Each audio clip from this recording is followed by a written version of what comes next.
हम पेराम्बूर कॉन्स्टिट्यूएंसी में हैं और प्रचार अभी अभी समाप्त हुआ है। मेरे साथ हैं श्री आदव अर्जुन, जिन्हें सचमुच टीवीके में नंबर 2 कहा जा सकता है। हर जगह भारी भीड़। वो जिस तरह की वायरल तस्वीरें हमने तिरुनेलवेली और दूसरी जगहों पर देखी, जिनमें बड़ी संख्या में लोग दिख रहे थे, लेकिन लोग ये सवाल पूछ रहे हैं कि अगर आप 20%, 25% पर हैं, तो क्या आपको मतदाताओं के 35% तक जाने की जरूरत नहीं है? ये कैसे संभव हो पाएगा? पारिवारिक लहर का मतलब है हर घर की माँ और अपनी बेटी और बेटा और पिता, हर कोई आ रहा है। वे असल में बदलाव चाहते हैं, इसीलिए वे हर शहर में स्वागत कर रहे हैं। जब भी नेता कैंपेन का दौरा करते हैं, खास तौर पर आप देख सकते हैं 2 दिन पहले तिरुनेलवेली और थूथुकुडी में 10 लाख से भी ज्यादा लोग इकट्ठा हुए थे। लगभग 70% महिलाएं इकट्ठा हुई थीं। असल में एक भी पुरुष नहीं, वे 70% महिलाएं थीं। हम लोगों को इकट्ठा करने के लिए 1 रुपया भी खर्च नहीं करते। डीएमके और एडीएमके हर व्यक्ति पर 3 और 300 रुपए, करोड़ों रुपए खर्च कर रहे हैं। लेकिन 1970 के बाद और 50 साल बाद लोग बदलाव चाहते हैं। तमिलनाडु के लोग 82% बदलाव चाहते हैं। के बाद श्री करुणानिधि और अम्मा जयललिता, लोग एक मजबूत नेता और करिश्माई नेता चाहते थे। इसीलिए तमिलनाडु हमेशा सिनेमा जगत के नेताओं पर आधारित रहा है। वास्तव में लोग पहले से ही हमारे नेता से प्यार और विश्वास के साथ जुड़े हुए हैं। निश्चित रूप से हम मेजॉरिटी के साथ विन करने जा रहे हैं। ये 35% से अधिक वोट बैंक को पार करने जा रहा है। यहाँ तक कि डीएमके गठबंधन, डीएमके ने हमेशा दावा किया 1921, माफ कीजिए 2021 और 2024 कि हम बड़े गठबंधन हैं, धर्मनिरपेक्ष गठबंधन है। लेकिन लोगों ने डीएमके गठबंधन को बाहर फेंक दिया, क्योंकि गठबंधन भ्रष्टाचार पर आधारित है। ये भ्रष्टाचार सबसे बड़ा भ्रष्टाचार है। मुख्यमंत्री के दामाद, बेटे और मुख्यमंत्री का परिवार, पूरा परिवार केंद्रित भ्रष्टाचार। उदाहरण बहुत ज्यादा है। आपके अपने कंस्टिट्यूएंसी में मिस्टर सबरीश असल में कैंपेन में सामने आए थे। इससे क्या संकेत मिलता है? मेरा मतलब है उसका दोस्त, वे किसी जमाने में आपके दोस्त थे? नहीं हम और दुश्मन बन गए? नहीं, हमने साथ काम किया विचारधारा के लिए। मैं असल में किसी दोस्त को नहीं जानती। हमने 2015 से 2021 तक काम किया। मैंने विचारधारा के साथ काम किया। फिर मैं अच्छी चीजों के लिए आगे बढ़ गई। वे भ्रष्टाचार में लिप्त हैं, इसीलिए मैं उनके साथ नहीं हूँ। मैं बस रणनीति और इलेक्शन का काम करती हूँ। तो अब सिर्फ विल्लिवक्कम ही नहीं, सिर्फ सबरीश ही नहीं, और कल श्रीमान उदयनिधि आए थे। उन्होंने दावा किया सैदीपा की जीत की तुलना में विल्लिवक्कम सबसे बड़ी जीत है। तो पूरे परिवार विल्लिवक्कम और पेराम्बूर को निशाना बना रहे हैं। वे 10,000 रुपए से ज्यादा देने के लिए तैयार हैं। लेकिन हर घर का हर परिवार, विशेषकर माँ और महिला, वे पैसे से नहीं बंध रही हैं। वे प्यार और विश्वास दिखा रही हैं। तमिलनाडु को आपने लोगों से कहा कि एक तरफ 10,000 और दूसरी तरफ आपकी 2 रुपए की सीटी। तो पैसा ये नहीं है। इस इलेक्शन में पैसा काम नहीं करता। असल में लोग बदलाव चाहते हैं, लोग प्यार और विश्वास दिखा रहे हैं, लोग नया नेता चाहते हैं। हमारे विजय आप अगले महीने 4 तारीख को नतीजों का दिन देख सकते हैं। ये एक शानदार इलेक्शन है। 50 साल बाद नई पीढ़ी नया नेतृत्व चाहती है।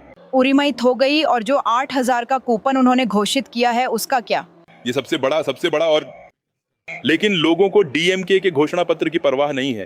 कोई असर नहीं, क्योंकि डीएमके पिछले घोषणा पत्र में विफल रही। वो नीट जारी है। वही बात है, बहुत सारे मुद्दे चल रहे हैं। वे शिक्षा, छात्रों की शिक्षा को लेकर स्पष्ट नहीं है। मुफ्त लोन, बहुत सारे मुद्दे चल रहे हैं। वे हमेशा कूपन पे सिर्फ झूठ ही देते थे। आपने जननायकन फिल्म के बारे में बात की।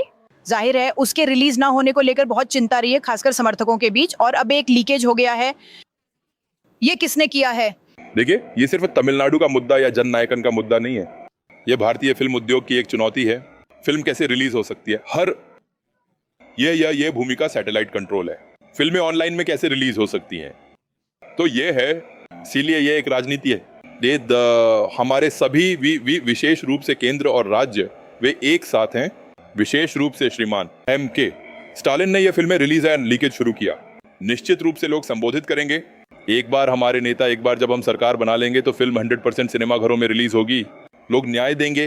कांग्रेस के साथ आपका क्या रिश्ता है? अखिल भारतीय महिला कांग्रेस नेता, लगभग बर्खास्त मुझे लगता है। बर्खास्त तो इतने सारे, जो भी राहुल गांधी के कैडर वरना व्यक्ति, अधिक ईमानदार व्यक्ति, उन्हें अभी हटा दिया गया है। निश्चित रूप से पार्टी विशेषकर मणि ठाकुर सांसद और ज्योतिमणि ने पहले ही घोषित कर दिया है कि हम इलेक्शन नहीं जा रहे हैं। तो ये इलेक्शन नहीं है उचित के साथ, जैसा 2021 में एक उचित गठबंधन दिखता था। तो गठबंधन ये डीएमके गठबंधन पहले से ही पूरी तरह से विफल गठबंधन है। वे कहेंगे जातीय समीकरण और हम इन सभी दलों को एक साथ ला रहे हैं। ऐसा कुछ नहीं है। क्या आपने क्या साफ ये इलेक्शन जाति के बारे में नहीं है। नहीं। क्या आपने देखा था तिरुनेलवेली थूथुकुड़ी में? देखिए, हमेशा कहते हैं कि दक्षिण एक जातीय समीकरण है, लेकिन तिरुनेलवेली में 10 लाख से ज्यादा लोग कभी जाति और किसी चीज की परवाह नहीं करते। तो लोग बदलाव चाहते हैं। डीएमके ने हमेशा जाति की राजनीति खेली है।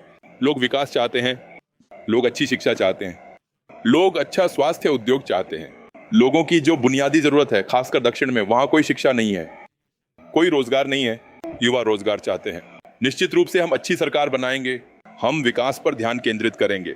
आपकी सबसे बड़ी ताकत बेशक युवा हैं और आप महिलाओं के बारे में भी बात करती रही हैं। क्या यह काफी होगा? आप इसे कैसे देख रही हैं? हम कॉल हमेशा अम्मा का मतलब है माँ। सभी घरों में माँ समर्थन कर रही है। हमारे पार्टी की नींव महिला पर आधारित है।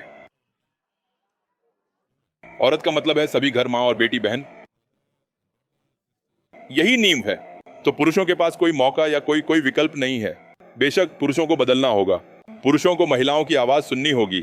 अक्सर लोग हमें बताते हैं कि युवा अपने ही घर में इन्फ्लुएंसर बन रहे हैं, अपने माता पिता को इस ओर बढ़ने के लिए प्रभावित कर रहे हैं।